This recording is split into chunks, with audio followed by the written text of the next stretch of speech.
بسم الله الرحمن الرحيم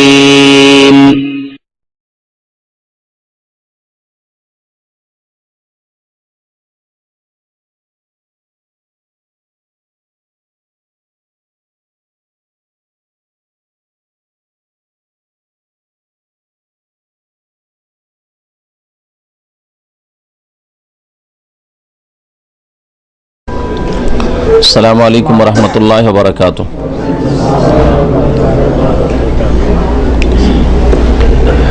বিসমিল্লাহির রহমানির রহিম। আলহামদুলিল্লাহি রাব্বিল আলামিন ওয়াস সালাতু ওয়াস সালামু আলা সাইয়্যিদিল মুরসালিন নবিয়িনা মুহাম্মদ ওয়া আলা আলিহি ওয়া সাহবিহি আজমাইন ওয়া মান তাবি'আহুম বিইহসানিন ইলা ইয়াউমিদ্দিন। আম্মা বাদ।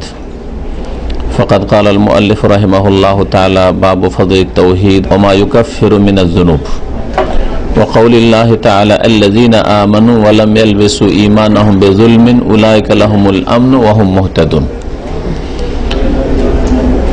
عن عبادة بن الصامت رضي الله عنه قال قال رسول الله صلى الله عليه وسلم من شهد أن لا إله إلا الله وحده لا شريك له وأن محمدا عبده ورسوله وأن عيسى عبد الله ورسوله وكلمته ألقاها إلى مريم روح منه وأن الجنة حق والنار حق أدخله الله الجنة على ما كان من العمل. আল্লাহ পাক রব্বুল আলামিনের সমস্ত প্রশংসা যে আল্লাহ পাক একক ওয়াহদাহু লা শারীক, যে আল্লাহ পাক রব্বুল আলামিন আমাদের সৃষ্টিকর্তা এবং সবকিছুর মালিক। আর যাবতীয় ক্ষেত্রে তাওহীদ প্রতিষ্ঠা করা মানুষের উপর সবচেয়ে বড় ফরজ, যে তাওহীদ নিয়ে আম্বিয়া রাসূলগণ প্রেরিত হয়েছেন।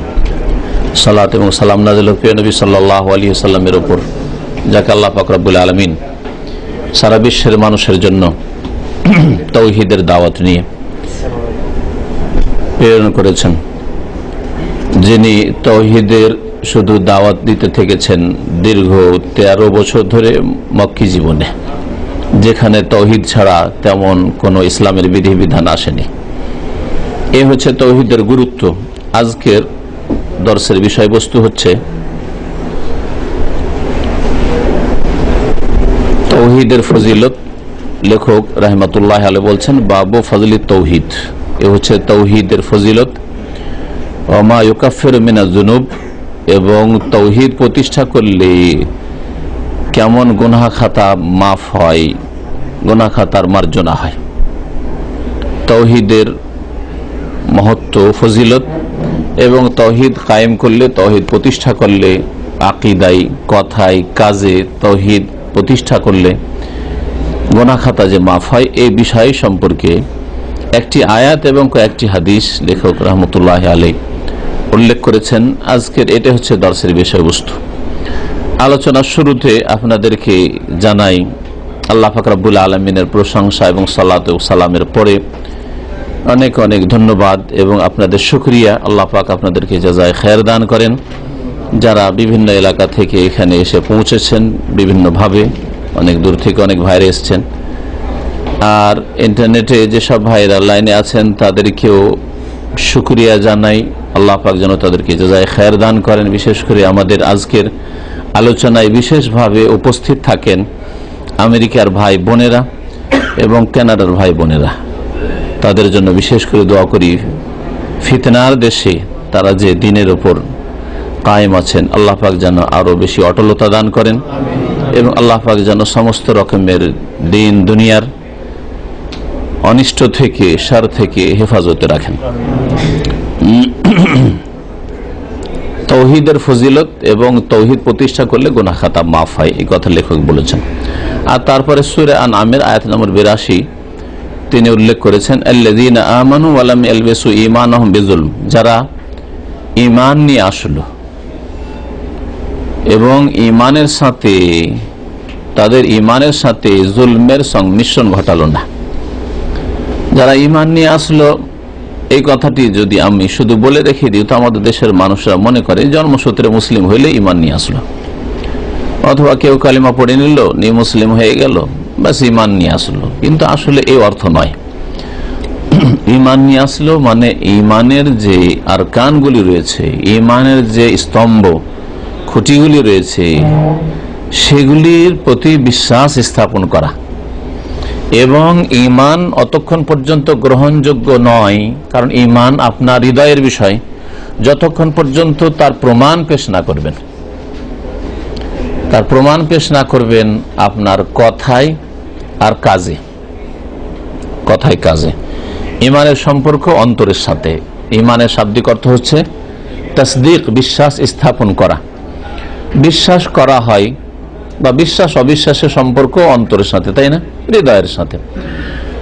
তাহলে অন্তর থেকে বিশ্বাস করার নাম হচ্ছে ঈমান। আমানু আল্লাযীনা আমানু, যারা অন্তর থেকে বিশ্বাস করলো। কি বিশ্বাস করলো? যে আল্লাহ পাক এবং তার রাসূল সাল্লাল্লাহু আলাইহি ওয়াসাল্লাম বিশ্বাস করতে বলেছেন। বিশেষ করে ঈমানের যে 6টি পিলার রয়েছে, আরকানুল ঈমান, কি কে বলতে পারেন? হ্যাঁ বলেন দেখি। আল্লাহর প্রতি ঈমান, মালায়েকা ফেরেশতাগণের প্রতি বিশ্বাস, যেভাবে বলা হয়েছে হাদিসে বা আয়াতে। হ্যাঁ হ্যাঁ আল্লাহ,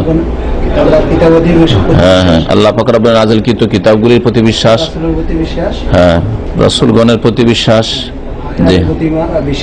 জি হ্যাঁ পরকাল আখিরাতের প্রতি বিশ্বাস, মওতের পরে যা হবে ভালো মন্দ তাকদীরের প্রতি বিশ্বাস। জি, কিতাব, আল্লাহ প্রদত্ত কিতাবগুলির প্রতি বিশ্বাস সংক্ষিপ্ত ভাবে, আর শেষ কিতাব কোরআনে কারীমের প্রতি বিশ্বাস বিস্তারিত রূপে। অর্থাৎ কোরআনে কারীমের শুরু থেকে শেষ পর্যন্ত যা কিছু আছে তা মিন ইনদিল্লাহ, আল্লাহর পক্ষ থেকে কথা বিশ্বাস করা, আর তা মানব জাতির জন্য আর জিনদের জন্য আল্লাহ নাযিল করেছেন। আর তার প্রত্যেকটি বিষয় যার সাথে সম্পর্কিত হোক না কেন, ব্যক্তি জীবনের সাথে সম্পর্কিত হোক আর অন্যান্য জীবনের সাথে সম্পর্কিত হোক, বিশ্বাসের সাথে সম্পর্কিত হোক, আকীদার সাথে সম্পর্কিত হোক, ইবাদতের সাথে সম্পর্কিত হোক, আখলাক চরিত্রের সাথে সম্পর্কিত হোক, কোরআনে কারীমে যা আছে, আকীদা আছে, ইবাদত আছে, আখলাক আছে, ব্যক্তি জীবনের সাথে সম্পর্কিত বিষয় রয়েছে, পারিবারিক বিষয়গুলি আলোচনা করা হয়েছে, তারপরে সমাজের কথা আলোচনা করা হয়েছে, সামাজিক বিষয়গুলি, রাষ্ট্রনীতি আলোচনা করা হয়েছে, অর্থনীতি আলোচনা করা হয়েছে, হালাল হারাম আলোচনা করা হয়েছে, আখলাক চরিত্র আলোচনা করা হয়েছে। এছাড়াও আলোচনা করা হয়েছে কিসাস, কাহিনী, আম্বিয়া রসুলগণের কাহিনী, আর যুগে যুগে আম্বিয়া রসুলগণের শত্রু যারা আদ, সামুদ, ফেরাউন ইত্যাদি, তাদের কাহিনী যা কোরআনে কারীমে রয়েছে তাও বিশ্বাস করতে হবে। যেগুলি আমলের সেগুলি আমল করতে হবে, যেগুলি বিশ্বাসের সেগুলি বিশ্বাস করতে হবে, যেগুলি বলার সেগুলি বলতে হবে। এর নাম হচ্ছে কোরআনে কারীমের প্রতি বিশ্বাস। রাসূলগণের প্রতি বিশ্বাস সংক্ষিপ্ত বিশ্বাস, সমস্ত নবী রসুলগণ যাদেরকে আল্লাহ পাক নবী রসুল বলেছেন, কিন্তু বিশেষভাবে মুহাম্মদ রাসূলুল্লাহ সাল্লাল্লাহু আলাইহি ওয়াসাল্লাম, তার রিসালার প্রতি বিশ্বাস মানে হচ্ছে তার যে হকগুলি রয়েছে সে হকগুলি আদায় করা, তার আদেশ নিষেধ মেনে চলা, তার সাথে সবচেয়ে বেশি মহব্বত থাকা, ভালোবাসা থাকা, তার প্রতি দরুদ পেশ করা, তার নিষিদ্ধ কাজ থেকে বিরত থাকা, তার নাফরমানি না করা, তার নিয়ে আসা পন্থা মোতাবেক একমাত্র ইবাদত বন্দেগী করা, খেয়াল খুশি ইবাদত না করা, যে এটাও তো ভালো লাগছে, এটাও তো ভালো লাগছে না, এটা চলবে না। এইরকম যে হকগুলি রাসূলুল্লাহ সাল্লাল্লাহু আলাইহি ওয়াসাল্লাম বর্ণনা করা হয়েছে, এই বিষয়ে আমাদের রাসূলুল্লাহ সাল্লাল্লাহু আলাইহি ওয়াসাল্লামের হক এর আগে এই বিষয়ের উপর আলোচনা আছে। তো রাসূলের হক একজন মুসলিমকে জেনে নিতে হবে। এ হচ্ছে ঈমানের যে 6টি পিলার বললাম, সংক্ষেপে বললাম। এগুলিকে বিশ্বাস করার নাম হচ্ছে আল্লাযীনা আমানু। এগুলিকে বিশ্বাস করলেন। বিশ্বাস যে আপনার আছে, এতগুলি মানুষ আমার সামনে বসে আছে, দূর থেকে শুনছেন, কার বিশ্বাস আছে না আছে কি করে বোঝা যাবে? আজান হয়ে গেল, ইকামত হয়ে গেল, আর রাস্তায় বসে আছেন, তাহলে কি করে বোঝা যাবে যে আপনার আল্লাহ বিশ্বাস আছে, পরকালে বিশ্বাস আছে, কোরআনে কারীমের প্রতি বিশ্বাস আছে? কি করে বোঝা যাবে যদি রাস্তায় বসে থাকেন? কি করে দোকানটা বন্ধ করে যদি রুমে ঢুকে যান, কি করে বোঝা যাবে যে আপনি মুসলিম, আপনার বিশ্বাস আছে, আপনি মুমিন? বোঝার কিছু নেই, তাই না? এই জন্য ঈমানের বাস্তব প্রমাণ হচ্ছে 5 ওয়াক্ত সালাতের আমল। কমপক্ষে 5 ওয়াক্ত সালাত আদায় করে দিয়ে, তাতে 4 করে নাই, 5 ওয়াক্ত সালাত আদায় করে দিয়ে প্রমাণ করে দেওয়া যে আনা মুসলিম, আমি মুসলিম, আমি আল্লাযীনা আমানুর অন্তর্ভুক্ত, এর প্রমাণ পেশ করে দিলাম। আপনার অন্তরে বিশ্বাস আছে এ কথার স্বীকৃতি দেওয়া, এই জন্য শাহাদাত দিতে, আশহাদু আল্লা ইলাহা ইল্লাল্লাহ ওয়া আশহাদু আন্না মুহাম্মাদান রাসূলুল্লাহ বা মুহাম্মাদান আবদুহু ওয়া রাসূলুহু, এটা জবানে বলা, স্বীকৃতি দেওয়া, সর্বদা এই স্বীকৃতি আপনার থাকবে, যেটা অন্তরে আছে সেটা প্রকাশ পাবে আপনার, আর কথা কাজে তার বাস্তবায়ন হবে। আপনি এতে শাহাদাত দিচ্ছেন আল্লাহ ছাড়া কেউ সত্য মাবুদ নেই, সুতরাং এর বিপরীত কোনো কাজ করবেন না। আল্লাহ ছাড়া যখন আপনার মাবুদ নেই, তো ইবাদতের কিঞ্চিত পরিমাণ আল্লাহ ছাড়া কাউকে দেবেন না। যখন বলছেন মুহাম্মদ সাল্লাল্লাহু আলাইহি ওয়াসাল্লাম আল্লাহ পাকের রাসূল, আমাদের জন্য রাসূল, তিনি দূত, তাহলে মুহাম্মদ রাসূলুল্লাহ সাল্লাল্লাহু আলাইহি ওয়াসাল্লামের তরিকা ছাড়া অন্য কোনো তরিকায় চলবেন না, আপনার খেয়াল খুশিও চলবেন না, আর আপনার বাপ দাদার তরিকাতেও চলবেন না, আপনার হুজুর মুরব্বির তরিকায় চলবেন না, যদি দলিলবিহীন হয়। এটা হচ্ছে আমানু হওয়া, ঈমানদার হওয়ার প্রমাণ। আল্লাযীনা আমানু, যারা ঈমানদার হলো, ওয়ালাম ইয়ালবিসু ঈমানাহুম বিযুলমিন, এবং তাদের ঈমানের সাথে জুলমের সংমিশ্রণ ঘটালো না, ঈমানের সাথে জুলমের সংমিশ্রণ ঘটালো না। জুলম কত প্রকার কে বলতে পারেন?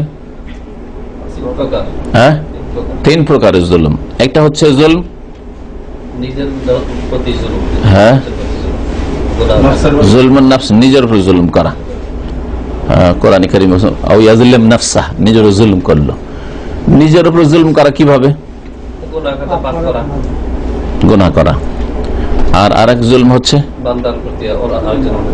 জুলুম করা, আর আরেক জুলম হচ্ছে হ্যাঁ আল্লাহর প্রতি জুলুম করা। হ্যাঁ, কোন জুলম? সবচেয়ে বড় জুলম শিরক।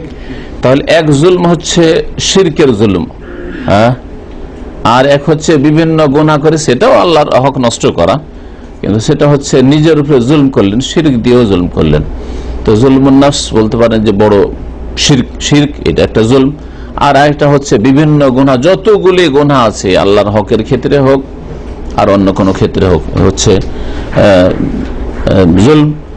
আর আরেক জুলম হচ্ছে জুলমুল ইবাদ, বান্দার মানুষের উপর জুলম করা, বা মানুষ অন্য কোনো সৃষ্টির উপর জুলম করে, এগুলি হচ্ছে জুলম। সাধারণ মানুষেরা জুলম বুঝে, এক মানুষ আর এক মানুষের উপর যদি জুলম করে, এক মানুষ যদি অন্যায় ভাবে একটা গরু ছাগলকে পিটায়, এগুলো জুলম হলো, তাই না? কিন্তু নামাজ পড়ে না, বহু জালেম, শিরক করে, ছোট শিরক আর বড় শিরক, বড় জালেম, সবচেয়ে বড় জালেম। এই জুলুমগুলি আমাদের সমাজের মুসলিমরা বুঝে না। তো এই আয়াতে আল্লাহ পাক বলেছেন যে কোন জুলমের সংমিশ্রণ ঘটালো না, তাদের ঈমানের সাথে কোনো জুলম করলো না। যদি এইরকম হয় যে কোন রকমের জুলম করলো না, আল্লাহর হকের ক্ষেত্রে জুলম করলো না, মানুষের হকের ক্ষেত্রে জুলম করলো না, শিরকের জুলমও করলো না, আর ইবাদত বন্দেগীতে ঘাটতি করে বা হারাম নাজায়েজ কাজ করেও কোন রকম জুলম করলো না, সব রকমের জুলম থেকে, মানে সব রকমের পাপ থেকে মুক্ত থাকলো, নিজের ঈমানকে মুক্ত রাখলো, তাহলে উলাইকা লাহুমুল আমন, তাদের জন্য আমন রয়েছে, আল আমনুত্তাম, পূর্ণাঙ্গ নিরাপত্তা রয়েছে। আপনি পূর্ণাঙ্গভাবে আপনার দিন পালন করেছেন, পূর্ণাঙ্গভাবে জুলম মুক্ত থেকেছেন, সেই জন্য আপনার জন্য পূর্ণাঙ্গ নিরাপত্তা রয়েছে। আল আমন মানে একবারে সার্বিক নিরাপত্তা রয়েছে। আল আমন মানে আল আমনুত্তাম, জামিউ আনওয়াইল আমন, সমস্ত রকমের নিরাপত্তা রয়েছে। আর একটি পুরস্কার হচ্ছে ওয়াহুম মুহতাদুন, আর তারা হেদায়েতের পথে থাকবে, সঠিক পথ প্রাপ্ত হবে। সঠিক পথ, যে পথ আল্লাহর সন্তুষ্টি পর্যন্ত পৌঁছায়, সঠিক পথ যেটা হচ্ছে সিরাতে মুস্তাকিম, আল্লাহ প্রদত্ত পথ, সঠিক পথ যেটা যার পরিণাম হচ্ছে জান্নাত, জান্নাত পর্যন্ত পৌঁছায়, ওই রাস্তার উপর থাকলে নিশ্চিত জান্নাত পাবে, এটা হচ্ছে সঠিক পথ। তো সঠিক পথ প্রাপ্ত হবে, জান্নাতের পথেই থাকবে, এই নিশ্চয়তা আল্লাহ দান করছেন যদি জুলম মুক্ত হয়। আর নিরাপত্তা পাবে, দুনিয়াতেও পাবে, আখিরাতেও পাবে, মানসিক নিরাপত্তাও পাবে, শারীরিক নিরাপত্তাও পাবে, আল্লাহ পাক রব্বুল আলামিনের পক্ষ থেকে সার্বিক নিরাপত্তা পাবে, আর ইহকালের নিরাপত্তা পাবে, মওতের পরে কবরের জীবনে নিরাপত্তা পাবে। আর একটা নিরাপত্তা, ঈমানি নিরাপত্তা, আমলের নিরাপত্তা। আপনি জুলমের সংমিশ্রণ ঘটান না, সুতরাং আল্লাহ পাক আপনাকে জবরদস্তি করে গুমরাহিতে ঠেলে দেবেন না। আপনি তো চেষ্টা করছেন যে আমি আমার ঈমানে কোন রকমের জুলমের সংমিশ্রণ ঘটাবো না, তাহলে আপনার সবচেয়ে বড় নিরাপত্তা আপনার ঈমান আমলের, আপনার ইসলামের নিরাপত্তা, আপনার ইসলামটাকে টিকিয়ে রেখেছেন। আরে বাড়িঘর বন্যাতে ভেসেও যেতে পারে, তাই না? টাকা পয়সা চুরিও হয়ে যেতে পারে, কিন্তু আপনার ইসলাম যদি না হারায় তো জান্নাতের রাস্তায় আছেন। তাহলে সবচেয়ে বড় নিরাপত্তা হচ্ছে ইমান, ইসলামের নিরাপত্তা, তো ওটাও এতে শামিল। উলাইকা লাহুমুল আমন, তাদের ইসলাম ইমান নিরাপদ থাকবে, জান মাল ইজ্জত নিরাপদ থাকবে। তবে কখনো পরীক্ষা হইতে পারে, কিন্তু সেটা পরীক্ষা, আম্বিয়া রাসূলগণের পরীক্ষা হয়েছে, আপনার পরীক্ষা হইতে পারে। সৎকর্মশীল মানুষের যদি বিপদ আপদ আসে সেটা আযাব নাই, তার জন্য পরীক্ষা। আল্লাহ পাক যত বেশি ভালো মুমিন তত বেশি তাদের পরীক্ষা করবেন, এটা কোরআন এবং হাদিসের কথা। আর অসৎ লোকদের জন্য সেগুলি হচ্ছে আযাব। আল্লাহ পাক রব্বুল আলামিন আযাব। মানসিক শান্তির দিক থেকে একজন মুসলিম অমুসলিম চাইতে বেশি মানসিক শান্তিতে আছে, আজকালকার জামানে বাস্তব সত্য, এটা স্বীকার করতে হবে।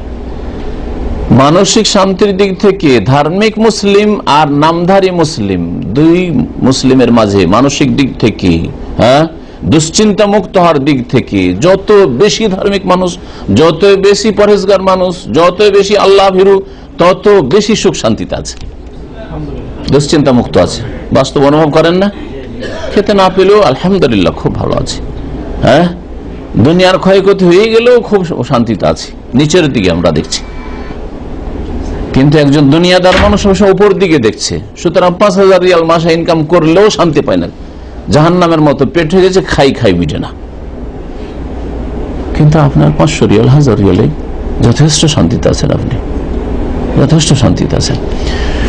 তো নিরাপত্তা সার্বিক অর্থে বলা হয়েছে, যদি সমস্ত জুলম থেকে বেঁচে থাকেন তাহলে সমস্ত রকমের নিরাপত্তা আল্লাহ দান করবেন, আর হিদায়াতের পথে আল্লাহ রাখবেন। এটা ফজিলত হলো না, হলো না তাওহীদের? ঈমান তাওহীদ ঠিক রাখলেন, আর তাওহীদ নষ্টকারী বা তাওহীদকে দুর্বলকারী জিনিস হচ্ছে শিরক, বড় শিরক, ছোট শিরক, বড় শিরক ধ্বংস করে, ছোট শিরক দুর্বল করে, কমজোর করে ঈমানকে, ইসলামকে। সেগুলি থেকে আপনি বেঁচে থাকলেন, তাহলে আপনাকে আল্লাহ নিরাপত্তা দেবেন আর আপনাকে হিদায়াতের পথে রাখবেন। সমস্ত রকমের জুলম থেকে বেঁচে থাকলে সার্বিক নিরাপত্তা পেলেন। আরেকটা ব্যাখ্যা করি আজকে, কালকে যেসব ভাইয়ের আলোচনায় ছিলেন তাদের জন্য যদিও পুরাতন লাগবে, কারণ কালকে এই আলোচনাটা এসছিল। যারা ইমানদার হয়েছে এবং তাদের ইমানের সাথে জুলমের সংমিশ্রণ ঘটায়নি, মানে শিরকের সংমিশ্রণ ঘটায়নি, বড় শিরক নেই, ছোট শিরক নেই, কবর মাজার গো সেজদা করে না, দেবদেবী গো সেজদা করে না, গাছপালা গো সেজদা করে না, কোন আস্তানাতেও যায় না, আর তাবিজও বাঁধে না, আর শিরকি মন্ত্রতন্ত্র করে না। ছোট শিরক, বড় শিরক। ছোট শিরক লোক দেখানো কাজ করে না, কাজ করলে আল্লাহর জন্য করে, ইবাদত বন্দেগী করে আল্লাহর জন্য করে, দান খেরাত করে আল্লাহর জন্য করে, উপকার করে আল্লাহর জন্য করে।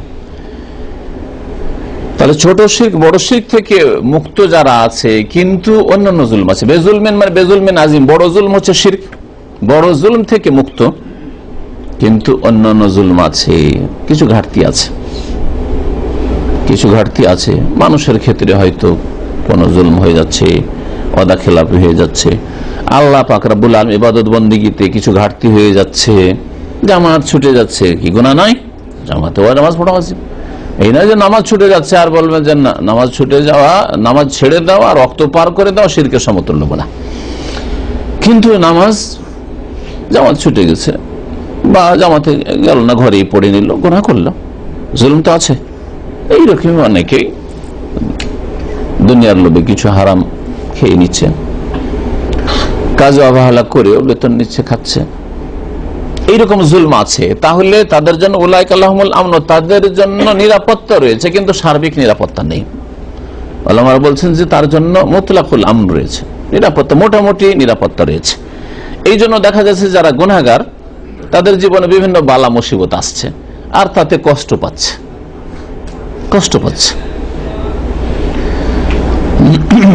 গুনাহগার হারাম খায়, যার ফলে অনেক চেষ্টা করলো ছেলেকে ভালো করার, নেক করার, নামাজি হোক ছেলেটা আমার হাফেজে কোরআন হোক, ছেলেটা আলেমে দিন হোক, মাদ্রাসায় দিলাম, হইল না। দেখতে পান না এগুলো? আমরা তো অনেক দেখতে পাই আলেমদের ঘরে, হাজিদের ঘরে, পরেশগার মুসল্লি, তাদের ঘরে তাদের বিভিন্ন পাপের কারণে অধিকাংশ সময় ছেলে অসৎ হয়ে যায়, নামাজ হয়তো ঠিক আছে কিন্তু রিজিক হালাল নেই, যার ফলে বাচ্চাদেরকে রিজিক হারাম রিজিক খাইয়েছে। এই যে জুলুমটা ছিল, যার ফলে ছেলে মেয়ে অসৎ হয়ে গেল, বিভিন্ন দুর্ঘটনা ঘটলো ব্যক্তি জীবনে, পারিবারিক জীবনে। তো আল্লাহ পাক তো নিরাপত্তা দিয়েছেন, কিন্তু সার্বিক নিরাপত্তা নয়। নিরাপত্তা, বড় নিরাপত্তা, জান্নাত দেবেন। শিরক মুক্ত হলে আল্লাহ জান্নাত দেবেন, কিন্তু সাজা শাস্তি হইতে পারে দুনিয়াতে, কবরে বা হাসরেও। কিছুদিন জাহান্নামে যেতে পারে, কিন্তু চিরকাল জাহান্নামে থাকবে না যদি শিরক মুক্ত থাকে। তারপরে আসেন হাদিসের দিকে। ওবাদা ইবনে সামিত রাদিয়াল্লাহু তাআলা প্রখ্যাত আনসারী সাহাবী, তিনি বর্ণনা করেছেন যে রাসূলুল্লাহ সাল্লাল্লাহু আলাইহি ওয়াসাল্লাম বলেছেন, মান শাহাদা আল্লা ইলাহা ইল্লাল্লাহ, যেই ব্যক্তি সাক্ষ্য প্রদান করলো যে আল্লাহ ছাড়া কেউ সত্য মাবুদ নেই, লা ইলাহা ইল্লাল্লাহ, ওয়াহদাহু, তিনি এক ও একক, লা শারীকা লাহ, তার কোনো শরীক অংশীদার নেই। আল্লাহ পাকের তাওহীদ সে বিশ্বাস করে অন্তর থেকে, আর সাক্ষী দেয়। সাক্ষী দাও কি দিয়ে হয়? জবান দিয়ে। তাহলে স্বীকৃতি দিতে হবে। এই জন্য ঈমান তিনটি জিনিসের সমষ্টির নাম। ঈমান শুধু অন্তরে বিশ্বাসের নাম নয়। অন্তরে বিশ্বাসের নাম যদি ঈমান হইতো, তো অনেক কাফের অমুসলিম যারা বিশ্বাস করে যে ইসলামটা ভালো ধর্ম, কোরআন কারীমের কথা খুব ভালো, এই আল্লাহরই কথা, নবী মুহাম্মদ সাল্লাল্লাহু আলাইহি সাল্লামের চরিত্র খুব সুন্দর ছিল, তাহলে তো মুসলিম হয়ে যেত। কিন্তু স্বীকৃতি দেয়নি, ইসলামে আসেনি, আশহাদু আল্লা ইলাহা ইল্লাল্লাহ ওয়া আশহাদু আন্না মুহাম্মাদার রাসূলুল্লাহ পড়েনি, স্বীকৃতি দেয়নি। যেমন রোম সাম্রাজ্যের যে রাজাকে নবী করিম সাল্লাল্লাহু আলাইহি ওয়াসাল্লাম চিঠি পাঠিয়েছিলেন, বিশ্বাস করেছিল, কিন্তু যখন দেখলো যে এই সংসদের লোকেরা তো হইচই শুরু করে দিল চিঠি পড়ে শোনাতে, আর একটু প্রশংসা করে দিত, আরে আরে তোমাদের পরীক্ষা করছিলাম যে দেখি তোমরা কি করো না, তোমাদের ধর্মের উপর তোমরা শক্ত আছো, বুঝতে পারলাম। রাজত্ব কিছুদিনের জন্য তো টিকে গেল, কিন্তু উমর রাদিয়াল্লাহু তাআলা আনহুর জামানা আস্তে আস্তে শেষ হয়ে গেল, তাই না? তখনকার মতো হয়তো সে টিকিয়ে নিল, দুনিয়াও ধ্বংস করলো আর আখিরাতও ধ্বংস করলো। অন্তরের বিশ্বাস যদি মানুষকে মুসলিম করতো, তাহলে সেই হেরাকল, যে রোম সাম্রাজ্যের রাজা, সে মুসলিম হয়ে যেত, কিন্তু সে মুসলিম নয়, কাফের হয়ে উঠেছে। শুধু সাক্ষী দেওয়া, পড়লাম কালিমা পড়লাম, যেমন আজকালকার মুসলিমরা কালিমার জিকির করে, কিন্তু শিরকও করে অনেকেই, কবর মাজারপন্থী যারা। যদি শুধু কালিমার সাক্ষী দিয়ে আর কালিমার জিকির করে মুসলমান হওয়া যেত, তাহলে আব্দুল্লাহ বিন উবাই মুনাফিক মুসলিম হইত।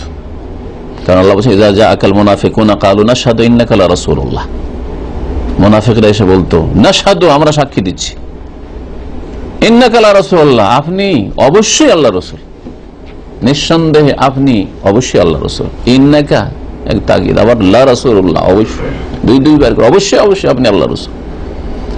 নবী করিম সাল্লাল্লাহু আলাইহি ওয়াসাল্লাম বলেছেন, যে ব্যক্তি শাহাদাত দিল, সাক্ষ্য প্রদান করলো যে আল্লাহ ছাড়া কেউ সত্য মাবুদ নেই, এই কথাটা আব্দুল্লাহ বিন উবাই মুনাফিকরা বলতো, কিন্তু মুসলিম হয়েছে। না, জাহান্নামের নিম্ন স্তরে তাদের স্থান, চিরকাল জাহান্নামে থাকবে, এটা কোনো সন্দেহ নেই, কোরআনের কথা। কেন? সাক্ষী তো দিয়েছে, অন্তর বিশ্বাস ছিল না, মিছামিছি বলতো, আমলও কাজে আসে, নামাজ পড়তো তারা, কোনো কাজে আসে না সব। তাহলে যেমন অন্তরের বিশ্বাস লাগবে, তেমন জবানের স্বীকৃতি লাগবে, স্বীকার করা লাগবে। দুটোর একটা থাকলে চলবে না। দুটো হইল অন্তরে বিশ্বাস আছে আর জবানে স্বীকার করছেন, লা ইলাহা ইল্লাল্লাহ বলছেন, কিন্তু আপনার কর্ম দিয়ে প্রমাণ হয় না যে আপনি মুসলিম। হিন্দু রাস্তায় বসে থাকে, যেমন একটু বলছিলাম, আর আপনিও রাস্তায় বসে থাকেন, খ্রিস্টানরা রাস্তায় বসে, আপনিও রাস্তায় বসে, নামাজের সময় নামাজের রক্ত পার হয়ে চলে যায়। খ্রিস্টান রুমে থাকে, ও ঘুমায় সূর্য ওঠা পর্যন্ত, সকাল 7টায় উঠে ডিউটি যায়, আপনিও সকাল 7টায় উঠে ডিউটি যান। প্রমাণ কি আপনার কাছে আপনি মুসলিম? নো প্রুফ, কোনো প্রুফ নেই আপনার কাছে, কোনো প্রমাণ নেই আপনার কাছে। সালাত, নামাজ হচ্ছে প্রমাণ যে আপনার অন্তরে ঈমান আছে, আর যে সাক্ষীটা দিয়েছেন মিথ্যাবাদী নন, আপনি সত্যবাদী এই সাক্ষীতে, সেই জন্য আপনি 5 ওয়াক্ত হাজির হচ্ছেন। ঘুমের সময় সবাইকে কষ্ট লাগে, এমন নয় যে নামাজিকে খুব হালকা লাগে আর আপনাকে শুধু কষ্ট লাগে। আরে আপনারও 3 ঘন্টা ঘুম হয়েছে, নামাজিরও 3 ঘন্টা ঘুম হয়েছে, তো শুধু আপনাকেই ভারী লাগে উঠতে, আর ওই নামাজিকে কষ্ট হয় এমন কথা নেই, কিন্তু সে চেষ্টা করে, সেজন্য আল্লাহ তৌফিক দেয়। আল্লাহ পাক যেন তৌফিক দান করেন। তো তৃতীয় লাগবে কি? ঈমানের জন্য আমল করা। এই জন্য ঈমান 3টি জিনিসের সমষ্টির নাম বলছিলাম আহলে সুন্নাত ওয়াল জামাতের মতে। তাসদীক বিল জানান, অন্তর থেকে বিশ্বাস করা, ইকরার বিল লিসান, জবান দ্বারা স্বীকৃতি দান করা, ইকরার অঙ্গীকার করা, আমাল বিল আরকান আর অঙ্গ প্রত্যঙ্গ দিয়ে আমল করা, যে যে কাজগুলি রয়েছে ফরাইজ ওয়াজিবাত আদায় করা, হারাম কাবিরা থেকে কমের পক্ষে বেঁচে থাকা।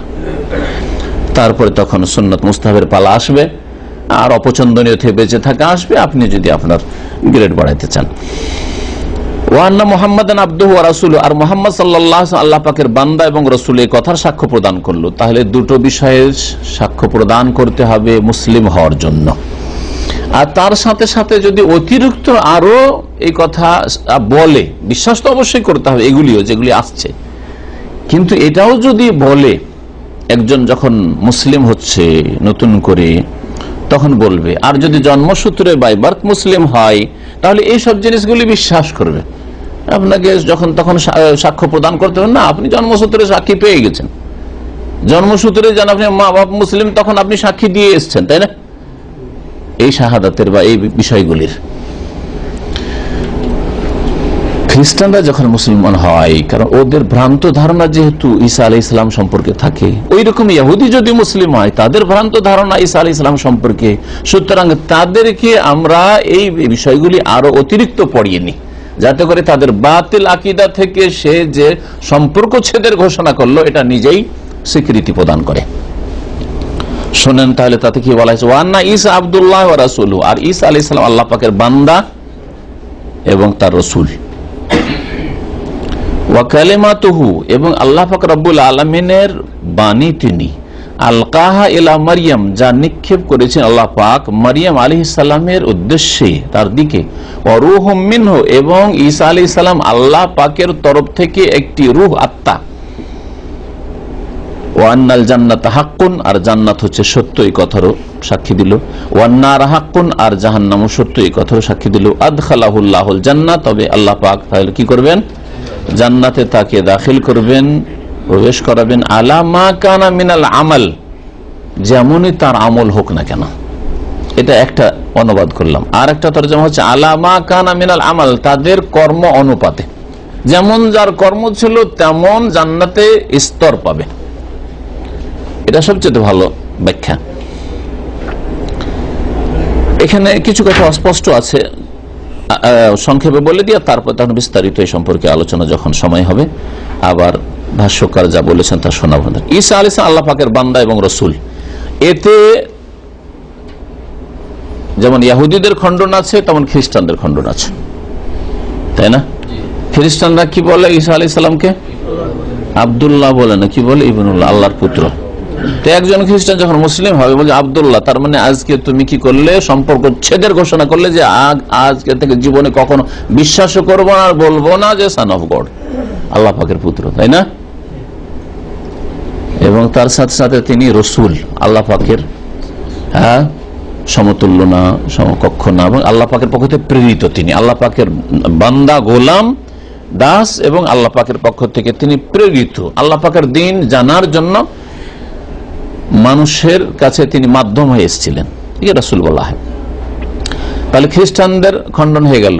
খ্রিস্টানদের যতগুলি ফিরকা রয়েছে, সে সালেসু সালাসা, তিনের এক বলুক, আর আল্লাহর পুত্রই বলুক, আর যিনি আল্লাহ তিনি ঈসা, যেমন খ্রিস্টানের বিভিন্ন দল এইরকম তাদের ভ্রান্ত আকীদা রেখে থাকে।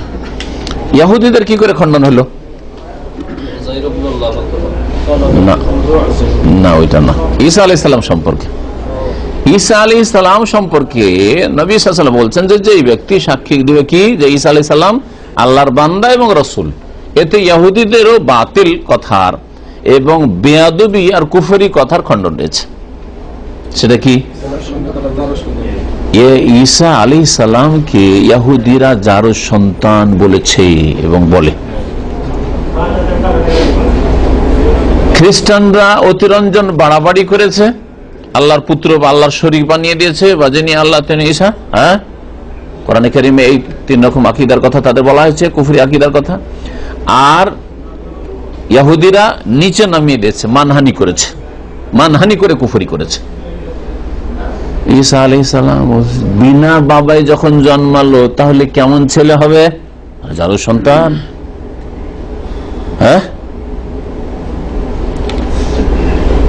আর তারা বলছে যে তাকে আমরা মেরে দিয়েছি, সুলিতে চড়িয়ে দিয়েছি। ভ্রান্ত আকীদা।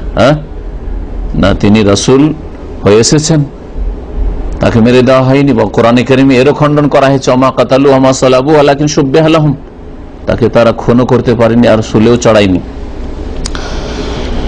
তাদের ভুল ধারণা সেটা। তো আব্দুল্লাহ যখন আল্লাহ পাকের বান্দা এবং আল্লাহ পাকের রাসূল, কখনো যারও সন্তান হতে পারেন না, কারণ আল্লাহ পাকের স্পেশাল বান্দা আব্দুল্লাহ। আমরাও তো আল্লাহর বান্দা, আমরা সবাই আব্দুল্লাহ, তাই না? কিন্তু আল্লাহ পাকের তিনি স্পেশাল বান্দা, কখনো তিনি যারও সন্তান হতে পারেন। তারপরে তিনি রাসূল, আল্লাহ পাকের রাসূল খুঁজে পেলেন না যারও সন্তান রাসূল করবেন। তাহলে তিনি যারও সন্তান নন, বরং আল্লাহ পাকের কালিমাতুহু। এই কালিমাতুহু বলে আরো স্পষ্ট করা হয়েছে। কালিমাতুহু মানে কি? আল্লাহর কোন একটা বাণীর নাম হচ্ছে ঈসা? না, এটা ওর অর্থ না। এর অর্থ হচ্ছে যে আল্লাহ পাক একটি কথা, একটা কথা দিয়ে বা বাণী দিয়ে, শুধু একটা ছোট্ট কথা, কোন এই কথা দিয়ে ঈসা আলাইহিস সালামকে সৃষ্টি করেছেন। ওই দিয়ে নয়, মানে হারাম পানি দিয়েও নয়, হারাম বীর্য দিয়েও নয়, জেনার মাধ্যমে নয়, আর হালাল বাপও ছিল না, বিনা বাপে। কালিমাতুহু, এই জন্য ঈসা আলাইহিস সালাম আল্লাহ পাকের কি কালিমা। কোন ইন্না মাসালা ঈসা ইনদাল্লাহি কামাসালি আদম খালাকাহু মিন তুরাবিন সুম্মা ক্বালা লাহু কুন ফায়াকুন। দেখলেন, ইন্না মাসালা ঈসা, নিশ্চয় ঈসা আলাইহিস সালামের দৃষ্টান্ত হচ্ছে কামাসালে আদম আলাইহিস সালামের মতো। খালাকাহু মিন তুরাব, সাদৃশ্যতা দুইজনে, ঈসা আর আদমের সাদৃশ্যতা আল্লাহ বলছেন, একই রকমের। খালাকাহু মিন তুরাব, আদম আলাইহিস সালামকে আল্লাহ পাক কি দিয়ে তৈরি করলেন?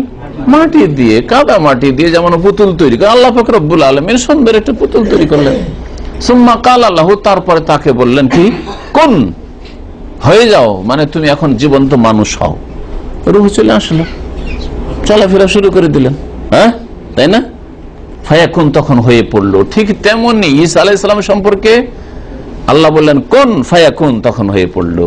কোন, তুমি তোমার মায়ের পেটে বিনা বাপে হও, বিনা কোনো দুনিয়ার মাধ্যমে, কোনো মাধ্যম নাই তোমার, বিনা মাধ্যমে আমার স্পেশাল কুদরতে হও, ফায়াকুন, তখন হয়ে পড়লো। তাহলে এই কালিমা মানে হচ্ছে কোন কালিমা দিয়ে আল্লাহ পাক রব্বুল আলামিন কাকে সৃষ্টি করেছেন? ঈসা আলাইহিস সালামকে। ওয়া রূহুম মিনহু, তার রূহ মানে এই নয় যে আল্লাহ পাকের রূহ মানে আল্লাহ পাকের অংশ, সুতরাং আল্লাহর পুত্র হয়ে গেল, না। রূহুম মিনহু মানে আল্লাহ পাক রব্বুল আলামিনের পক্ষ থেকে স্পেশাল রূহ। এটা ওই রকমই যেমন কাবাকে কি বলা হচ্ছে? বাইতুল্লাহ, আল্লাহ পাকের ঘর। জমিনও তো ইন্নাল আরযা লিল্লাহ, কোরআন এটাও তো আছে, সারা পৃথিবী আল্লাহ। তা আপনার বাড়িটাও তো আল্লাহর, হ্যাঁ, আপনাদের ক্যাম্পটাও তো আল্লাহর, এটাও তো আল্লাহর, সব তো আল্লাহর। তো বাইতুল্লাহ, কাবা শরীফকে বাইতুল্লাহ কেন বলা হলো? স্পেশাল ঘর, তাই না? মসজিদকে বাইতুল্লাহ বলা হয়েছে, ফি বাইতিন মিন বুয়ুতিল্লাহ, আল্লাহর কোন ঘরে জমা হইলো, মানে মসজিদে। তাহলে স্পেশাল মসজিদ হচ্ছে আল্লাহ পাকের স্পেশাল ঘর।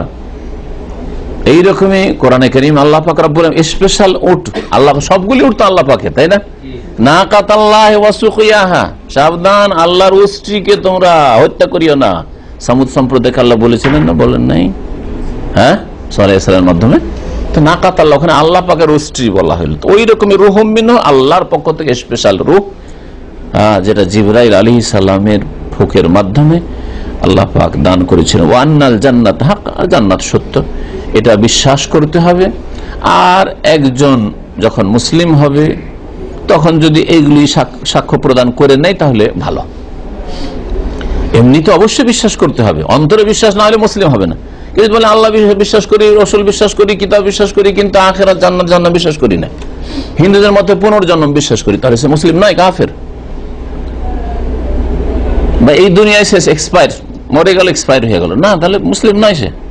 ওয়ান্নাল জান্নাত হক, জান্নাত হক, এটা আপনার অন্তরে বিশ্বাস হতে হবে। জন্মসূত্রে যে আকীদা পেয়েছেন সে আকীদাকে যদি আপনি ঠিক রাখেন তাহলে মুসলিম। হ্যাঁ, জন্মসূত্রে হাজি গাজির বাড়ি যদি পয়দা হন, আর তারপরে যদি বলে জান্নাত জাহান্নাম, এগুলো অনেক দূরের কথা, এক কথায় সব শেষ হয়ে গেল, আপনার সব শেষ।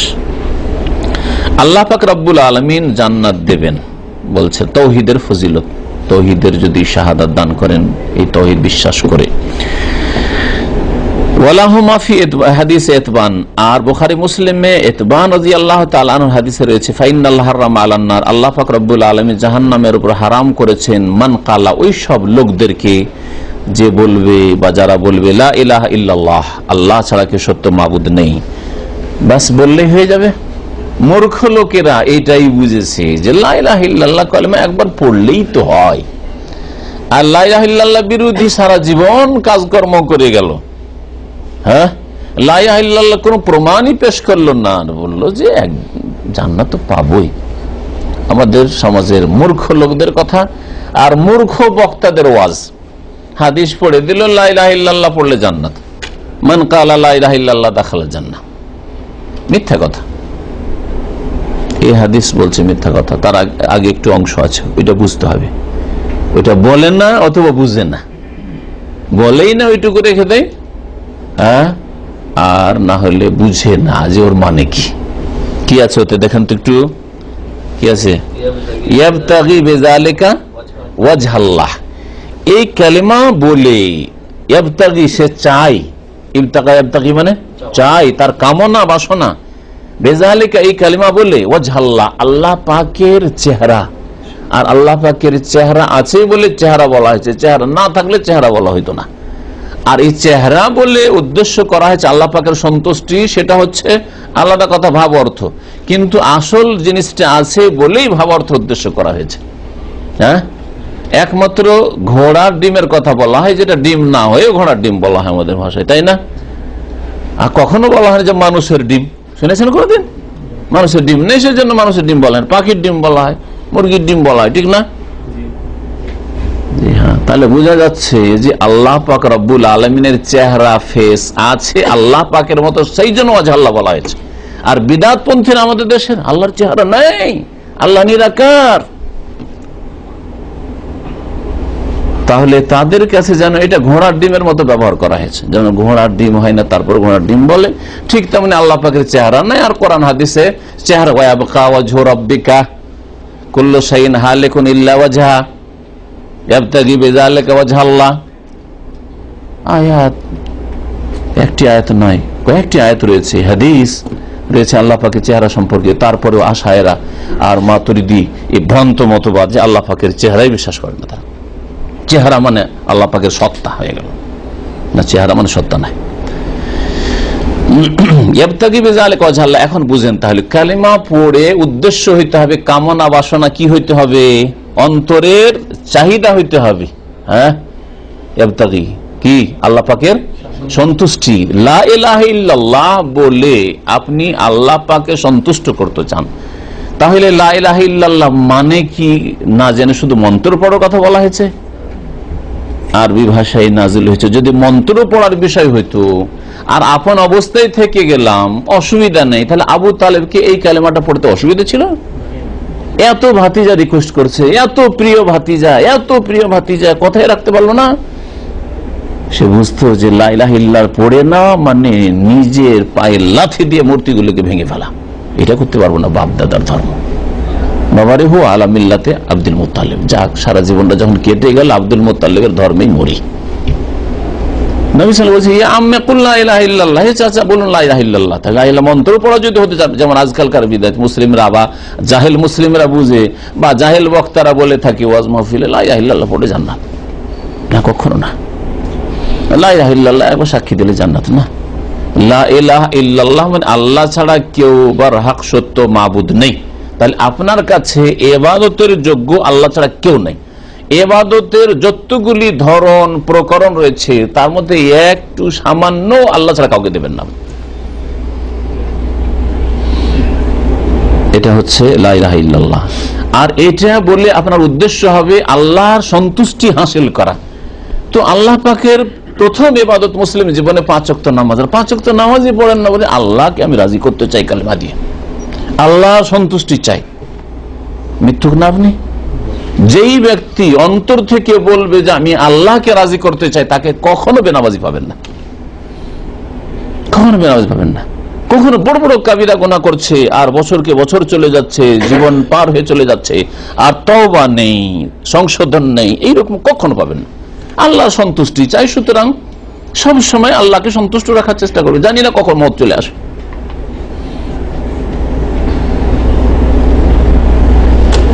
وعن أبي سعيد الخدري رضي الله عنه عن رسول الله صلى الله عليه وسلم قال قال موسى يا رب علمني شيئا أذكرك وأدعوك به। আবু সাঈদ খুদরি রাদিয়াল্লাহু তাআলা আনহু থেকে বর্ণিত, তিনি রাসূলুল্লাহ সাল্লাল্লাহু আলাইহি ওয়াসাল্লাম থেকে বর্ণনা করছেন যে রাসূলুল্লাহ সাল্লাল্লাহু আলাইহি ওয়াসাল্লাম বলেছেন, কালা মুসা আলাইহিস সালাম একবার বললেন আল্লাহ পাককে দরখাস্ত করে, ইয়া রব্বে, হে প্রতিপালক, আল্লিমনি শাইআন, আমাকে এমন একটা কিছু শিখিয়ে দেন, আযকুরুক, যার দ্বারা আপনাকে স্মরণ করব, আপনার জিকির আজকার করব, ওয়া আদউকা বিহি, এবং আপনার কাছে দোয়া করব তা দিয়ে। কালা, তখন আল্লাহ পাক বলেন, কুল ইয়া মুসা, হে মুসা তুমি বলো, লা ইলাহা ইল্লাল্লাহ, আল্লাহ ছাড়া কেউ সত্য মাবুদ নেই, এই কথা বলা।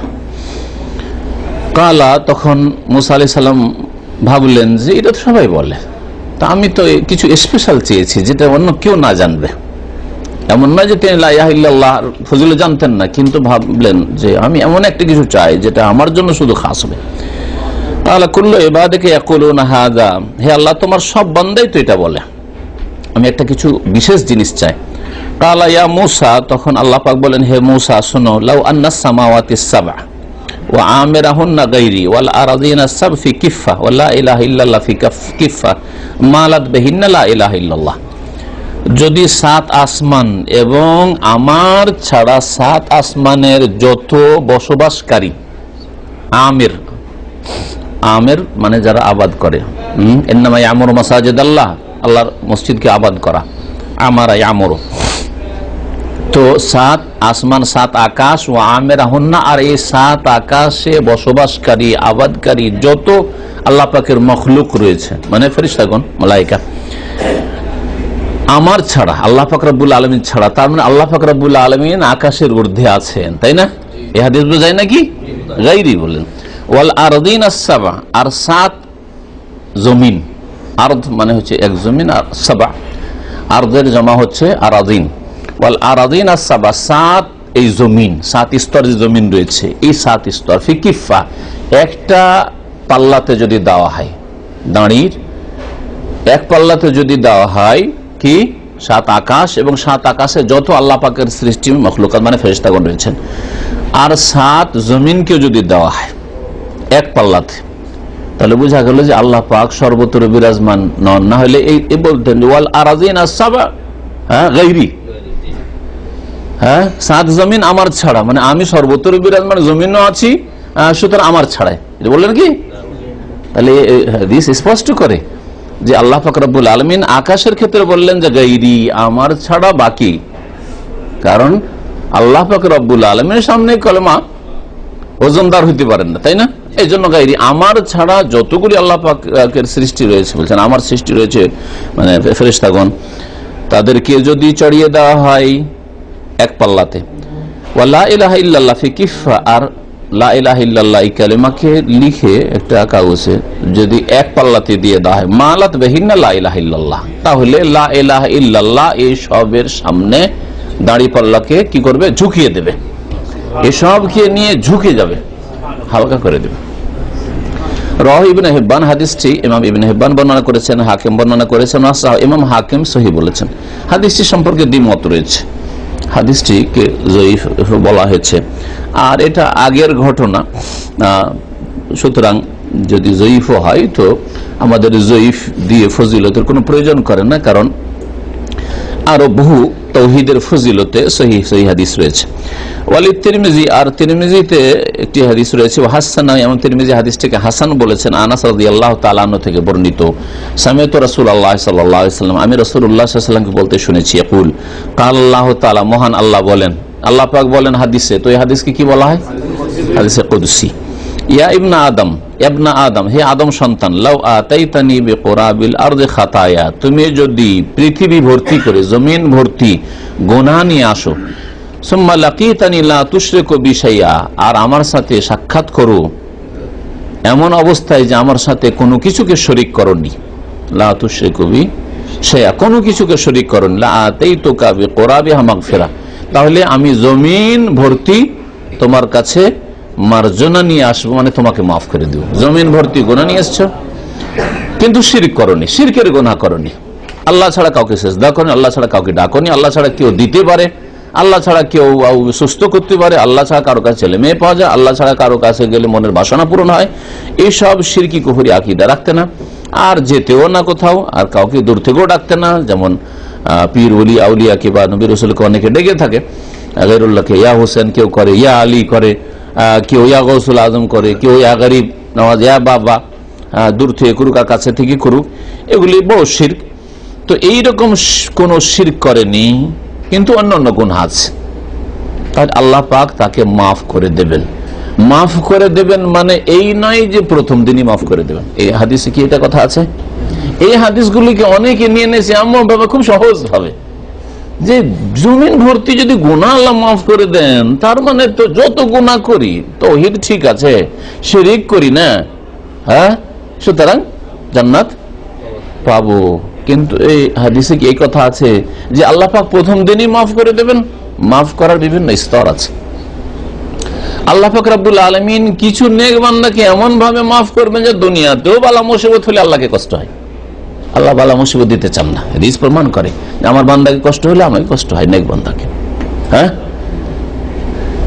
এই জন্য আল্লাহ পাক রব্বুল আলামিন দুনিয়াতে সৎ লোকদের পক্ষ থেকে ডিফেন্স করেন, প্রতিরক্ষা করেন, দুশমনকে প্রতিহত করেন আল্লাহ পাক রব্বুল আলামিন। ইন্নাল্লাহ ইউদাফিউ আনিল্লাযিনা আমানু, খাঁটি মুমিনদের পক্ষ থেকে আল্লাহ পাক ডিফেন্স করেন, দুশমনকে, শত্রুকে বা ক্ষয়ক্ষতিকে প্রতিহত করেন। তাহলে আল্লাহ পাক রব্বুল আলামিন এমনও বান্দা আছে। আর কিছু বান্দা আছে যাদেরকে দুনিয়াতে আযাব শাস্তি দেবেন, কবরে গিয়ে মাফ হইলো, কবরে গিয়ে আযাব হলো না। কিছু বান্দা আছে কবরেও শাস্তি চললো, এখনো মাফ হয়নি, মাফ হাশরে গিয়ে মাফ হইলো। হ্যাঁ, কিছু বান্দা আছে না জাহান্নামে বেশ কিছুদিন গেল, তারপরে মাফ হইলো, কখনো উঠে আসলো, হ্যাঁ, জাহান্নাম থেকে। তাদেরকে তো আল্লাহ মাফ করলেন, তাই তো উঠে আসলো জাহান্নাম থেকে, ঠিক না? তো মাফ আল্লাহ করবেন মানে এই নাই যে শক করে গুনাহ করে যাবেন আর আল্লাহ পাক রব্বুল প্রথম দিনে মাফ করে দিয়ে নবী রাসূল যেমন জান্নাতে যাবে, সাহাবায়ে কেরাম যেমন জান্নাতে যাবে, উলামায়ে কেরাম নেক লোকেরা যেমন জান্নাতে যাবে, সিদ্দিকিন সালেহিন যেমন প্রথম খানেই জান্নাত যাবে, আর কবরেও তাদের আর কোনো চিন্তার পেরেশানি ছিল না, ফালা খাউফুন আলাইহিম ওয়া লা হুম ইয়াহজানুন, আপনিও ওই রকমই হয়ে যাবেন একবার নাম্বার 1। এটা কি বোঝায় নাকি? এটা কখনো বোঝায় না। এই বিষয়গুলি না বোঝার কারণে মূর্খ লোকেরা বড় বড় উচ্চ আকাঙ্ক্ষার বড় আশা করে বসে থাকে যে মুমিন বান্দা আল্লাহ গফুরুর রহিম, আল্লাহ মাফ করবে, কবিরা গুনাহ করবে আল্লাহ মাফ করবে, আল্লাহ পাক মাফ করবে, শাস্তি দিয়েও মাফ করতে পারে।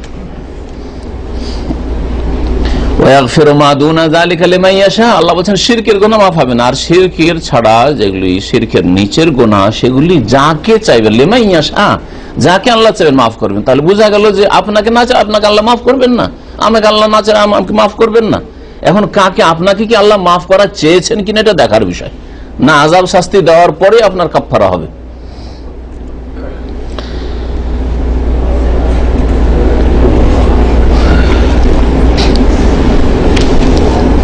দর্শ প্রায় শেষ। এখন ভাষ্যকার যেসব এই দর্শের ভাষ্যে সারাতে গুরুত্বপূর্ণ বিষয়গুলি লিখেছেন আর হয়তো আমাদের আলোচনায় আসেনি, সেই সব বিষয়গুলি আপনাদেরকে একটা বলবো আর তারপরে আমাদের আলোচনা শেষ করব।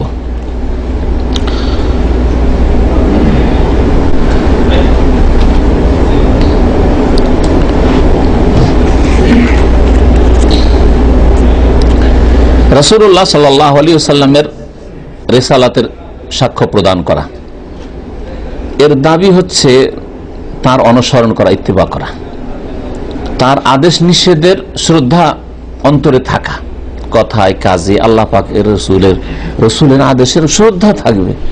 নবীর সুন্নাত এটা না করলে হবে নাকি? রফেদানটা না করলে হবে না? আমিনটা জোরে না বললে হবে না? হ্যাঁ, হাত ছেড়ে নামাজ পড়লে হবে না? নবী সাল্লাল্লাহু আলাইহি ওয়াসাল্লাম জীবনে হাত ছেড়ে নামাজ পড়েছেন? তাহলে আপনার কাছে কোথায় নবী সাল্লাল্লাহু আলাইহি ওয়াসাল্লামের আদেশ নিষেধ, এগুলির কোথায় তাজিম, কোথায় আপনার কাছে শ্রদ্ধা?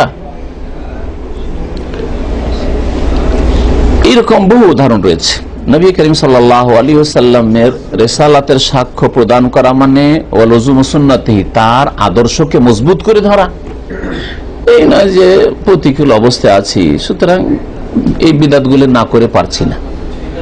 বহু বিদাত আমাদের সমাজে আছে, মিলাদে গিয়ে হাজির, শবে বরাতে হাজির, চাঁদা চাইতে আসলে মাজারের জন্য, মিলাদের জন্য দিয়ে দিলেন আপনি, কোরআন খানি করার জন্য চাপ সৃষ্টি করলো টাকা পড়া, নাহলে কি বলবে লোকেরা, আপনি নিজেকে মনে করছেন খুব চাপের মুখে পড়ে গেছে, মনে হচ্ছে আপনার জান মেরে ফেলবে 5000 কিলোমিটার দূর থেকেই, তাই না? সেই জন্য একেবারে টাকা পাঠিয়ে দিলেন বাপ মায়ের কাছে, যদিও মনটা চায় না, তারপর পাঠিয়ে দিলেন। কোথায় নবী করিম সাল্লাল্লাহু আলাইহি সাল্লামের সুন্নতকে আঁকড়ে ধর, আর কোথায় নবী সাল্লাল্লাহু আলাইহি সাল্লামের আদেশ নিষেধের তাজিমের মধ্যে। কুল্লু বিদআতিন দালালা, বিদআত গুমরাহি, আর গুমরাহি করার জন্য টাকা পয়সা পাঠিয়ে দিলেন। আচ্ছা, আমি পছন্দ করি না, কিন্তু করবো কি, পারিবারিক সমস্যা, মা খালা সবাই বলছে না করতে হবে, তোর বাপ মারা গেছে, কিছু করতে হবে। কোথায় তাজিম? ওয়াল বারাআতু মিম্মান আফরাতা বিল গুলুই ফীহি কাওলান আও ফি'লান, এবং যারা কথায় কাজে নবী করিম সাল্লাল্লাহু আলাইহি সাল্লাম সম্পর্কে অতিরঞ্জন বাড়াবাড়ি করে, তাদের থেকে সম্পর্ক ছেদ করা। দেখতে পাচ্ছেন সমাজে এমন লোকেরা যারা নবী সাল্লাল্লাহু আলাইহি সাল্লামকে নিয়ে বাড়াবাড়ি করছে, আর তাদের সাথে ওই রকমই খাতির, মজবুত খাতির, যেমন আপনার তাওহীদ সুন্নতের অনুসারী ভাইদের সাথে খাতির, একই রকম, কোনো পার্থক্য নেই, একই রকমের মহব্বত। তাহলে কোথায় আপনার রাসূলুল্লাহ সাল্লাল্লাহু আলাইহি ওয়াসাল্লামের রিসালাতের যে সাক্ষ্য প্রদান করেছেন কালেমায়ে শাহাদাতে ওয়া আশহাদু আন্না মুহাম্মাদান আবদুহু ওয়া রাসূলুহু, এর বাস্তব প্রমাণ কোথায়? যে বিদআতি বিদআত করে, যে বলে নবী নূরের পয়দা, নবীর ছায়া ছিল না, নবীর পেশাব পায়খানা দেখা যেত না, হ্যাঁ এই নবীর এই হইতো, আর নবী না হলে পৃথিবী হইতো না, কিছুই সৃষ্টি হইতো না, না হইতো আরশ কুরসি। তারাও বন্ধু হ্যাঁ এইরকমই যারা ফাসিক ফাজির, আপনার রাজনৈতিক নেতা ধরে ফাসিক ফাজির, নামাজ নেই, দিন নেই, কিচ্ছু নেই, তারপর ওদের সাথেও খাতির, আর নামাজি তাওহীদ প্রতিষ্ঠাকারী তাদের সাথে একই রকম অবস্থা। তাহলে কোথায় আপনি আছেন? যারা নবী সম্পর্কে অতিরঞ্জন করে তাদের সাথে সম্পর্ক ছেদ হইতে হবে। ওই রকমই নবীর মানহানি করে, ফরজ অজেব ছেড়ে দিয়ে নবীর নাফরমানি করে যারা দুনিয়াদার, যারা দিনের ফরজ অজেব পালন করে না, হারাম থেকে বাঁচে না, সুদখোর ঘুষখোর, তাদের সাথে খাতির আপনার। তাহলে যারা নবীর মানহানি করে তাদের সাথে খাতির রাখলেন, যারা অতিরঞ্জন বাড়াবাড়ি করে, শিরক বিদআত করে, তাদের সাথে খাতির রাখলেন, তাদের সাথে সম্পর্ক ছেদ করলেন না তাদের থেকে। তাহলে আপনি তাদের সাথে খাতির রাখলেন, তার মানে নবী সাল্লাল্লাহু আলাইহি সাল্লামের যে কালেমার শাহাদাত দিয়েছেন তার আপনি দাবি পূরণ করলেন না।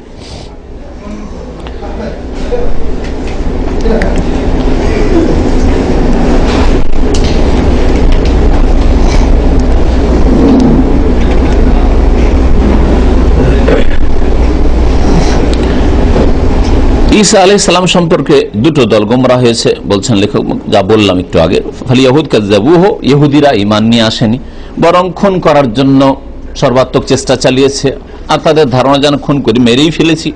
ওয়া নাফা নবুওয়াতহু, নবুওয়াত রিসালাত কিছুই মানেনি। ওয়া ক্বালু ফীহি ওয়া ফী উম্মিহি, তাকে বলেছে যারুর সন্তান, আর তার মাকে বলেছে হ্যাঁ জানিয়া, হ্যাঁ অসতী। অথচ আল্লাহ বলছেন উম্মুহু সিদ্দিকা।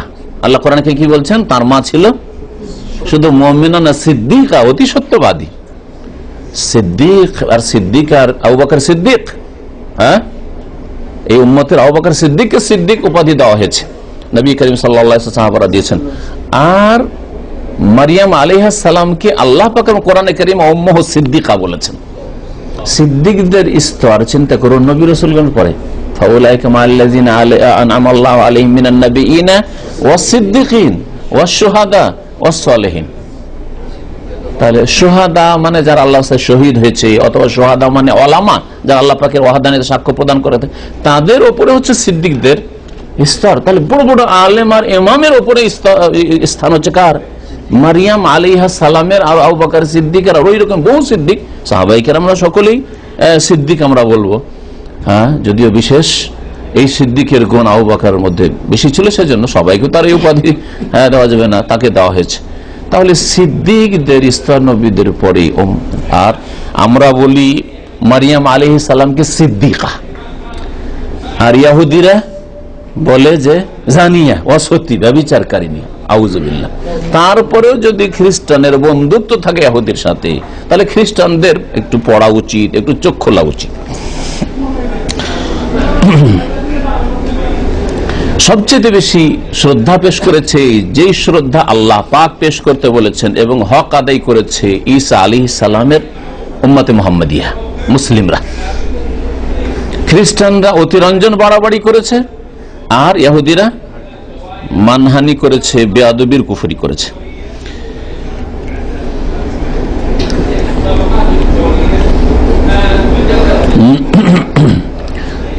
ওয়ান নাসারা গালাউ ফিহি, খ্রিস্টানদের সম্পর্কে বলছেন যে তারা গোলু অতিরঞ্জন বাড়াবাড়ি করেছে, আর তারা বলেছে যে সে আল্লাহর পুত্র, না হয় তিনের তৃতীয়, না হয় সে এলা, ইন্নাল্লাহু আল মাসীহ ইবনে মারইয়াম, যিনি আল্লাহ তিনি মসিহ। এই ধরনের কথা হচ্ছে খ্রিস্টানদের কথা। আর আল্লাহ পাক ওয়াফাকাল্লাহু আহলাল ঈমান ইলম ওয়াল ঈমান, যারা মুসলিম ঈমানদার এবং কোরআন হাদিসের জ্ঞান রাখে, তারা বলে ফাকালু ইন্নাহু আব্দুল্লাহ ওয়া রাসূলুহু, ঈসা আলাইহিস সালাম আল্লাহ পাকের বান্দা এবং তার রাসূল। ওয়া ইন্না উম্মাহু সিদ্দিকা, এবং তার মা হচ্ছেন অতি সত্যবাদী সিদ্দিকা। ওয়া আন্না আহসানাত ফারজাহা, আর তিনি লজ্জা স্থানকে সুরক্ষিত রেখেছিলেন। ওয়ালাকিন্নাল্লাহ তাআলা খালাকাহু মিনহা, তবে আল্লাহ পাক রব্বুল ঈসা আলাইহিস সালামকে সৃষ্টি করেছেন তার থেকে, বেলা জৌজিন, বিনা স্বামীতে, আয়াতাম মিন আয়াতি, এটি আল্লাহ পাকের স্পেশাল কুদরত, নিদর্শন, আল্লাহ পাকের কুদরতের বহিঃপ্রকাশ। এটা হচ্ছে আয়াত, আল্লাহ পাকের সৃষ্টিগত আয়াত। যেমন আয়াতটি একটু আগে পড়েছিলাম যে খালাকাহু মিন তুরাবিন সুম্মা ক্বালা লাহু কুন ফায়াকুন, কামাসালি আদম আলাইহিস সালামের মতো।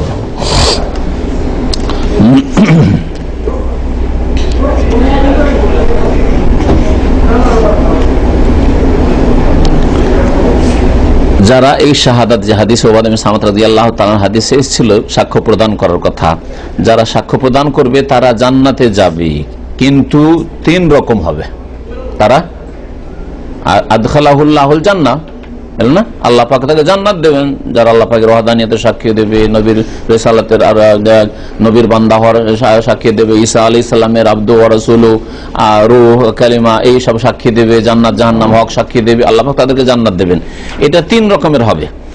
ইম্মা আইয়ালকাল্লাহ সালিম মিন জামিইজ যুনুবি আল কাবায়ের দুনা শিরক ওয়াস সাগায়ের আও বিশাইয়্যিন মিনহা, সমস্ত গুনাহ থেকে মুক্ত হয়ে আল্লাহর সাথে সাক্ষাৎ করেছে, এই সাক্ষ্য প্রদান করেছে, এবং শিরক ছাড়াও যতগুলি গুনাহ আছে কাবীরা সাগীরা থেকে মুক্ত হয়ে আল্লাহর সাথে সাক্ষাৎ করেছে। অথবা সাগীরা বা কিছু থাকলেও ইয়াগফিরাহুল্লাহু লাহু, আল্লাহ পাক মাফ করে দিয়েছেন। অনেক নেক আমলের জন্য মানুষের নেক আমলে সাগীরা গুনাহ মাফ হয়, অনেক সময় কাবীরা গুনাহ তওবা করলে কাবীরা মাফ হয়ে যায়, মাফ হয়ে গেছে। তাহলে ফায়াদ ইউদখিলুহুল্লাহুল জান্নাতা লিআউয়ালি ওয়াহলা, তাহলে প্রথমখানে আল্লাহ জান্নাত দিয়ে দিবেন। তাহলে একদল হবে যারা এই কালিমা তাইয়্যিবার সাক্ষ্য প্রদান করে তার বাস্তবায়ন করেছে, কাবিরা থেকে বেঁচে থেকেছে, বড় বড় গুনাহ থেকে বেঁচে থেকেছে, আর ছোটখাটো গুনাহ হইলে নেকি দ্বারা মাফ হয়ে গেছে, তাদেরকে আল্লাহ পাক প্রথমখানেই জান্নাত দিয়ে দিবেন। একদল হবে। আরেক দল হবে আইয়ালকাল্লাহু মুসিরুন আলা কাবীরাতিন আও যামবিন, আর আরেক দল হবে যারা বড় বড় কাবিরা গুনাহ করে গেছে, কিন্তু তারা বড় শিরক করেনি, কাবিরা গুনাহ করেছে, অন্যান্য গুনাহ হয়েছে। ওয়া হুয়া বাইনা আমরাইনে, দুই রকম হইতে পারে। ইম্মা আইয়াফু আনহু ফায়ুদখিলুল জান্নাহ, হয়তো আল্লাহ মাফ করে দেবেন। দেখছেন গুনাহ তো করে এসছে, কিন্তু বান্দার অন্তরে সততা ছিল, চেষ্টা ছিল যে গুনাহ থেকে বাঁচবো, কিন্তু বাঁচতে পারেনি। এইরকম অনেকে আছে যে প্রতিকূল অবস্থায়, সারা জীবনটা প্রতিকূল অবস্থায়, উল্টো দিকে, ঈমান ইসলামের উল্টো দিকে বসবাস করেছে, বড়ই কষ্ট হয়েছে, বড় কষ্ট করে দিন পালন করেছে। যেমন কিয়ামতের কাছাকাছি সময় হবে যে আগুন হাতে নিয়ে থাকার মতো কষ্টকর হবে দিন ইসলাম পালন করা। এইরকম বিপরীত অবস্থায় দিন ইসলামের যতটা পেরেছে করেছে, কিন্তু গুনাহ নিয়েও গেছে। তো হতে পারে যে আল্লাহ পাক তার অন্তরে সততা ইখলাস দেখে আল্লাহ পাক গুনাহ থাকলো মাফ করে দেবেন আর জান্নাত দিয়ে দেবেন। আও ইয়ালকাহু মুসিররান আলা যুনুবিহি, অথবা গুনাহ করে গেছে আর তার অন্তরে ওই রকমের সততা, আল্লাহ পাক অন্তর্যামী, আর তার তওবার চেষ্টাও দেখেনি। ফায়ুজাজিহি বিজুরমিহি, আল্লাহ পাক তাকে তার পানিশমেন্ট দেবেন তার পাপের। ফায়ুআকিবুহুল্লাহু ক্বাবলা দুখুলিন নার, জাহান্নামে যাওয়ার আগে আল্লাহ পাক বেশ কিছু শাস্তি দেবেন, দুনিয়ার শাস্তি, যেমন আমি বললাম কবরের শাস্তি। আয়ুদখিলুহুন নার, অথবা কবরের হাজার হাজার বছরের শাস্তি, কবর আযাব পেয়েও মাফ হলো না। অনেক লোকের হারাম অনেক খেয়ে গেছে, নামাজ পড়েছে, ঘুষখোর, নামাজ পড়েছে কিন্তু অনেক গুনাহ করেছে, তো আল্লাহ পাক শাস্তি দেবেন। কি জন্য? লিয়ুতাহিরাহু মিন রিসসিহি, তার গুনার অপবিত্রতা নাপাকি থেকে পাক পবিত্র করার জন্য। সুম্মা ইউখরিজু মিনহা, তারপরে জাহান্নাম থেকে বের করে নেবেন। সুম্মা ইউদখিলুহুল জান্নাহ, তারপরে জান্নাতে দেবেন। এতে তাওহীদের ফজিলত বেরিয়ে আসে।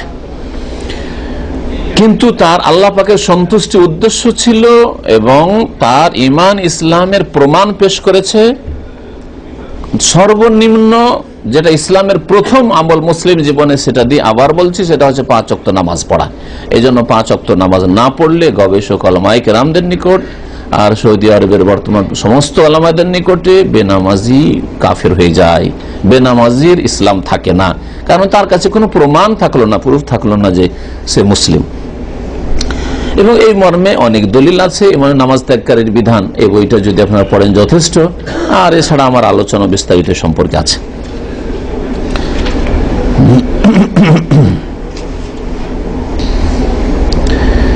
হাদিসে একটা কথা আরো ব্যবহার হয়েছে, ইবতিগা ওয়াজহিল্লাহ, আল্লাহর সন্তুষ্টি যার উদ্দেশ্য থাকবে। আল্লাহর সন্তুষ্টি উদ্দেশ্য থাকা হচ্ছে ইখলাস, মানে আপনি যে কোনো কর্ম করছেন আল্লাহর সন্তুষ্টি উদ্দেশ্য আছে, মানে আপনার আন্তরিকতা আছে।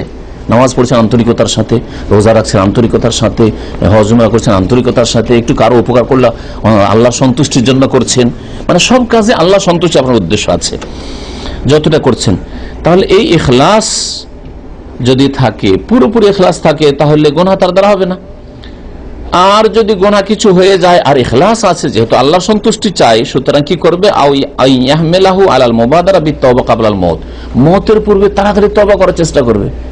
গুনাহ আজকের দিনে হয়ে গেল, আর তারপর দিন পার হইলো, রাত পার হয়ে গেল, রাত্রে ঘুমিয়ে গেলাম, মরবো কি বাঁচবো, হয়তো এই ঘুমিয়ে হয়তো সর্বশেষ ঘুম, চিরকালের ঘুম এটাই, আর তারপরে বিনা তওবায় শুয়ে পড়লেন আপনি।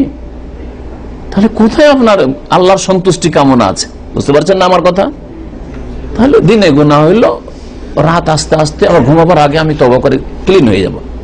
যেমন ডিউটি থেকে আপনারা আসছেন আর ময়লা আবর্জনা, কাপড় চোপড় খারাপ হয়ে আছে আর শরীর খারাপ হয়ে আছে, কোথাও বাইরে যাবেন না। অনেক ভাইরা টেলিফোন এসে দার্সে আসবে, কিন্তু একটু গোসল করছে, ডিউটি থেকে এসছে, পরিষ্কার পরিচ্ছন্ন হওয়ার পরে আপনি আলোচনা শোনার জন্য আসছেন। তাহলে আল্লাহ পাকের কাছে সাক্ষাৎ যে কোনো সময় হয়ে যেতে পারে। দিনের গুনাহ রাত আসার আগে আগে আপনি তওবা করে ক্লিন হয়ে গেলেন, নাপাক হয়েছিল শরীর, গুনায় অন্তর নাপাক হয়েছিল, রাতের গুনাহ সকাল হওয়ার আগে আগে তওবা করে আপনি ক্লিন হয়ে গেলেন। এটা হচ্ছে কি ইবতিগা ওয়াজহিল্লাহ, আল্লাহর সন্তুষ্টি আপনার আসলে এর বাস্তব প্রমাণ। আর বছরকে বছর যুগ যুগ ধরে চলে যাচ্ছে, আর কোনো সংশোধন নাই। দুনিয়া দুনিয়া, পেট পেট, হারাম, ফরজ নেই, ওয়াজিব নেই, আর বলবেন যে কালেমা তাইয়্যিবা পড়েছি আমরা, আর আল্লাহ সন্তুষ্টি আছে। আর এই নিম্মল্লা অল্প বিদ্যাওয়ালারা এইরকমই বলে দিলেন যে কালেমা পড়লে বাসে এত বড় বড় ফজিলত পাওয়া যায় না, এটা উদ্দেশ্য নাই। কালেমার দাবি, কালেমার শর্ত রয়েছে, সেগুলি জানতে হবে এবং সেগুলির বাস্তবায়ন করতে হবে। আল্লাহ যেন আমাদের সকলকে তৌফিক দান করেন।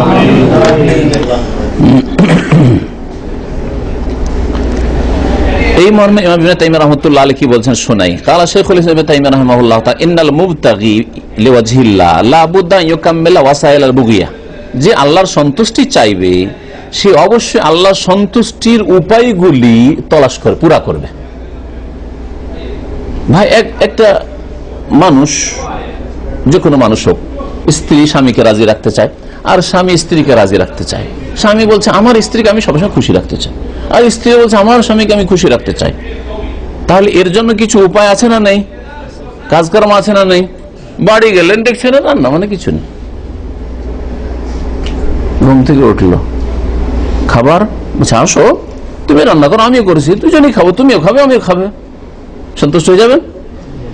তাহলে স্বামীকে সন্তুষ্ট করার যে উপায় সেটা করলো। বাড়িতে গেছেন, একটু বাসা লেগেছে, পানি পানি, ওই যে ওখানে পানি রাখা আছে, খেয়ে নাও, পানি তো দেখিয়ে দিল। স্বামীকে সন্তুষ্ট করার জন্য উপায় গ্রহণ করলো, চেষ্টা করলো না। যদি বলে না না তোমাকে তো পানি দেখিয়ে দিচ্ছি, আমি বলেছি পানি খেয়ে দেবো না, বলেছি চলবে? হ্যাঁ, তাহলে সন্তুষ্ট, কত সুন্দর কথা ইবনে তাইমিয়া রাহমাতুল্লাহ আলাইহি, যেই ব্যক্তি সন্তুষ্টি চাইবে